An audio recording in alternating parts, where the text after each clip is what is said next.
Assalamualaikum warahmatullahi wabarakatuh. Teman-teman kembali lagi di channel YouTube saya, Khairun Imam. Gimana nih kabar kalian? Semoga kita semua selalu diberi kesehatan, kemudahan, dan juga limpahan rezeki dari Yang Maha Kuasa. Nah, di video kali ini kita akan menyaksikan bagaimana perpecahan demi perpecahan sepertinya sedang terjadi dan semakin terlihat jelas di antara gerombolan pembenci Pak Jokowi, khususnya di antara para tersangka kasus ijazah Pak Jokowi. Kenapa saya bilang begitu? Karena di antara para tersangka ini mulai berbeda pandangan terkait dengan P21 yang kemarin diumumkan oleh Polda. Dan saat ini Rustam Effendi, salah satu tersangka klaster pertama, malah mendukung dan mendorong agar kasus ini memang P21 sampai masuk akhirnya ke persidangan agar semuanya terang benderang. Ini kan berbeda dengan keinginan dari Refly Harun dan juga Roy Suryo yang ingin kasus ini berhenti dan juga SP3. Bahkan mereka menolak P21 yang dibacakan oleh Polda kemarin. Waduh, ada apa ini? Apakah kedua kubu ini memang punya tujuan politik yang berbeda, teman-teman? Nanti kita simak videonya. Nah, selain itu, saya juga punya tayangan di mana kedua anak Refly Harun melakukan sebuah podcast dan sempat ada pertanyaan mengenai Roy Suryo. Waduh, kira-kira apa ya? Apakah kedua anak Refly Harun ini kenal dan tahu orang yang namanya Roy Suryo? Ataukah mereka memang tidak mau kenal dengan Roy Suryo? Nanti kita simak videonya. Tapi sebelum kita mulai, jangan lupa like, subscribe, dan share. Dan tanpa perlu berlama-lama lagi, mari kita mulai videonya berikut ini. Kalau ini Roy Suryo. tahu dong siapa? Sering sama ayah. Roy Suryo. Nggak kenal dia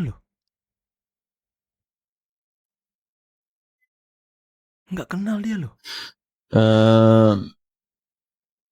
Bingung ya. Supriyadi.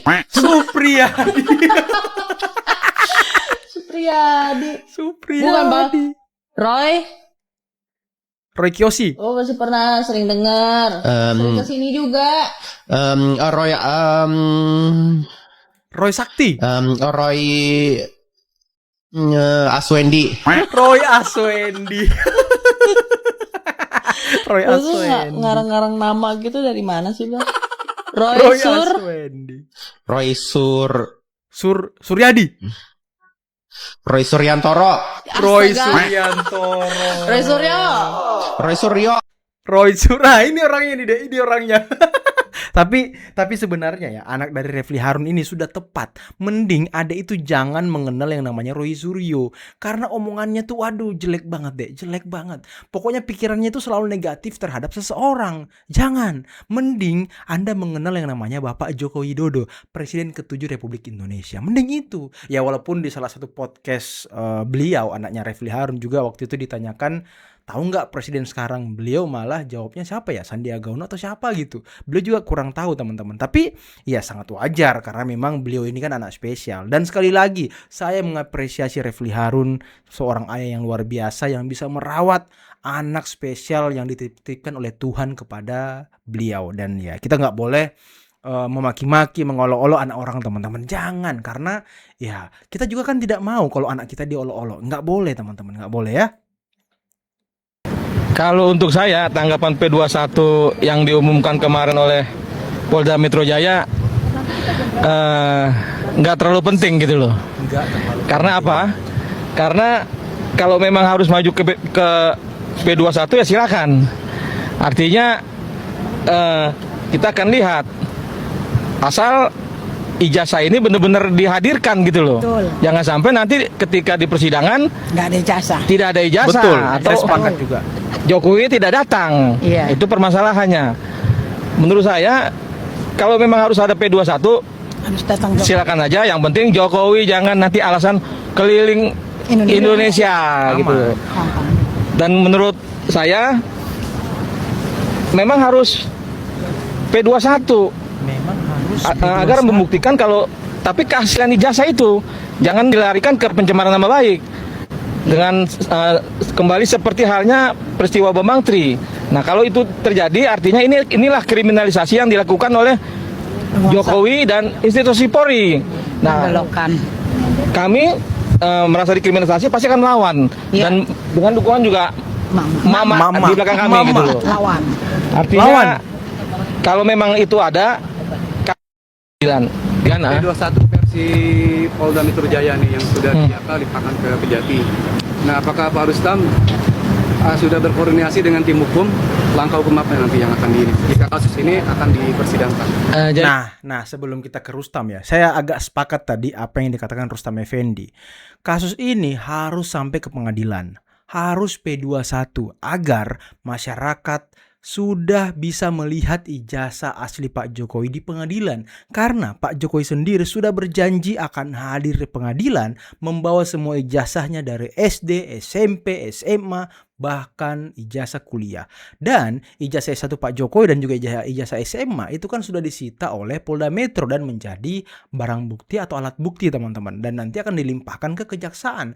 Nah, kemungkinan besar ijazah Pak Jokowi juga sudah pasti akan dihadirkan di persidangan yang asli ya, fisiknya yang kemarin dilihat oleh gerombolan pembenci ini, para tersangka ini ketika gelar perkara khusus. Nah, masyarakat intinya juga ingin melihat seperti apa penampakan ijazah Pak Jokowi, walaupun kami semua sudah yakin kalau itu asli. Cuman bagi masyarakat yang sampai sekarang masih teracuni oleh omongan-omongan ataupun narasi sesat dari Roy Suryo, juga perlu dan penting melihat ijazah Pak Jokowi. Dan tentunya pendapat-pendapat ahli, pendapat dari UGM, saksi-saksi dari UGM, dan UGM juga perlu menjelaskan seperti apa proses perkuliahan Pak Jokowi mulai dari beliau masuk sampai beliau wisuda, biar semua terang benderang bahwa Pak Jokowi memang asli alumni Fakultas Kehutanan UGM. Ini penting teman-teman, agar semuanya clear dan terang benderang, tidak ada lagi dusta di antara kita, agar masyarakat yang mungkin sampai saat ini masih teracuni akhirnya bisa kembali pikirannya menjadi positif. Itu yang penting teman-teman. Mengenai kasus hukum, ya sebenarnya kan Pak Jokowi juga tidak terlalu penting gitu mengenai kasus hukumnya.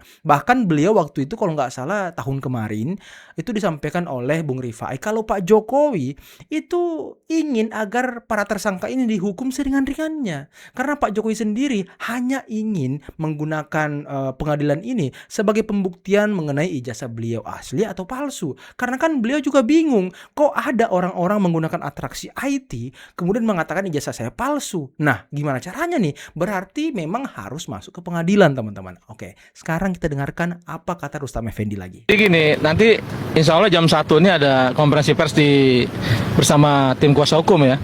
Nah, saya juga belum tahu kemana arahnya, tapi nanti kita tunggu nanti gitu. Kalau untuk itu saya rasa lebih bijak yang menanggapi tim kuasa hukum gitu. Begitu Mas. Oke. Dan terkait ini laporan Dumas ya, yang Rustam dan Bang Rizal Fadila. Yang melaporkan ada 3 tokoh besar ya.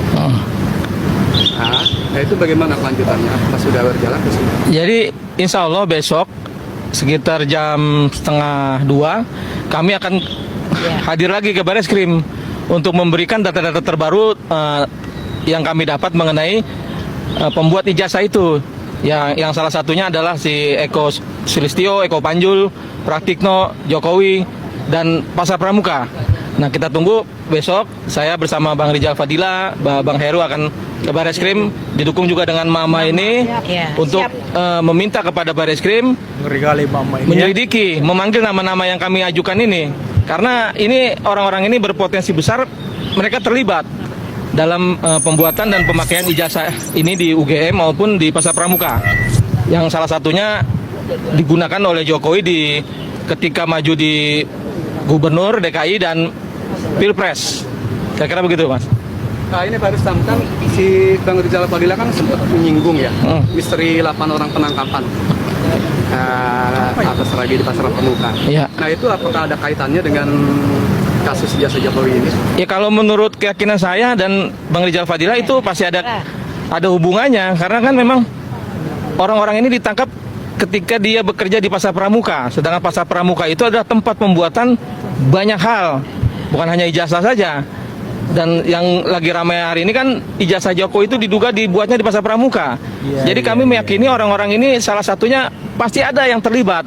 Nah, ini yang lagi kita cari, lagi kita kejar datanya, supaya kalau memang pembuatnya itu ditangkap pada saat itu, kami meminta untuk menginformasikan kepada kami gitu loh, bahwasanya dia yang membuat ataupun dia yang mendesain itu gitu loh. Karena ini udah memang ke arah Pasar Pramuka. Dari kawan-kawan saya juga udah banyak mengakui kalau itu memang ijazah Jokowi itu dibuat di Pasar Pramuka gitu loh. Bahkan kemarin aja mengakui juga dia bersama Eko Sulistyo ke Pasar Pramuka bertemu dengan seorang profesor, mengasih data-data itu untuk dibuat di Pasar Pramuka ijazah Jokowi gitu. Wow. Nah, Pak Rustam, satu hal lagi, Pak Jokowi kan belum lama ini kan bersafari politik. Nah, tanggapan Pak Rustam apa mengenai safari politik ini? Apakah ada kewaspadaan dalam kondisi politik saat ini? Mau keliling Nusantara. Jokowi, Oh, keliling dan mungkin ada kemudiannya juga di 2029. Ya kalau Jokowi ini kan saya rasa ini taktik Jokowi aja untuk menghindar persidangan. Lah? Mungkin nanti ada kemungkinan ketika memang ada persidangan, wah dia dibilang wah lagi ke sana yang akhirnya nggak hadir. Karena kan belum lama dia safari muncul lah ini kan P21 versi Reskrimum. Iya, ini kan Jokowi kan dari dulu begitu. Ketika di demo, dia dia bilang kabur. dia berharap di demo, di demo dia kabur. Giran kemana kita kejar dia kabur. Nah ini Jokowi saya rasa ini cara-cara dia untuk menghindari diri di persidangan gitu loh. Jadi ketika dia nanti ke sana ke seluruh Indonesia katanya kan dipanggil lagi seluruh Indonesia. Ini kan taktik-taktik aja orang-orang pembohong kan begini. Oke. Terima kasih. Les katanya kan. Jangan kebanyakan. Lihat kau ya. Ngomongnya ngalor ngidul nggak jelas. Lihat kau nanti ya. Kalau Pak Jokowi hadir di persidangan selesai kalian. Ayo bubar. Nyaris. Bubar. Lihat kau nanti ya. Kalau Pak Jokowi hadir di persidangan membawa semua ijazahnya, memperlihatkan ijazahnya, selesai kau. Dan tadi tuduhan kau, Rustam, mengenai ijazah Pak Jokowi dibuat di Pasar Pramuka. Nah itu harus kau buktikan nanti. Bener nggak itu dibuat di Pasar Pramuka? Jangan sampai kau hanya omon-omon. Ini juga perlu dibukti di persidangan. Nah jangan hanya ngomong di podcast, ngomong di konferensi pers, memframing negatif. Nah ini kan nggak boleh. Semuanya harus terang benderang, diuji di pengadilan, diuji oleh polisi. Dan katanya kau tadi kan akan mendatangkan saksi-saksi ke Barreskrim. Nah kita tunggu seperti apa saksi kau di Barreskrim. Apakah Dumas yang kau laporkan kemarin itu akan naik ke tahap penyelidikan? Kalau enggak, berarti bukti kau enggak akurat, enggak kuat. Jadi asumsi kau mengenai dibuat di Pasar Pramuka itu gugur seketika, enggak ada artinya sama sekali. Dan Pak Jokowi sudah mengatakan kepada kuasa hukumnya, Bang Rifai juga menyampaikan kemarin bahwa Pak Jokowi sudah menyiapkan segalanya untuk hadir di persidangan. Makanya beliau menanyakan kira-kira kapan sidangnya biar beliau bisa mengatur waktu. Kan sekarang Pak Jokowi ini diundang oleh beberapa DPD PSI kalau nggak salah ya untuk berkeliling Indonesia. Jadi beliau diundang. Jadi bukan Pak Jokowi yang mau safari, beliau diundang, makanya beliau mau datang. Dan kalau nggak salah kemarin sudah beredar beliau akan ke salah satu daerah di Sumatera gitu ya kan.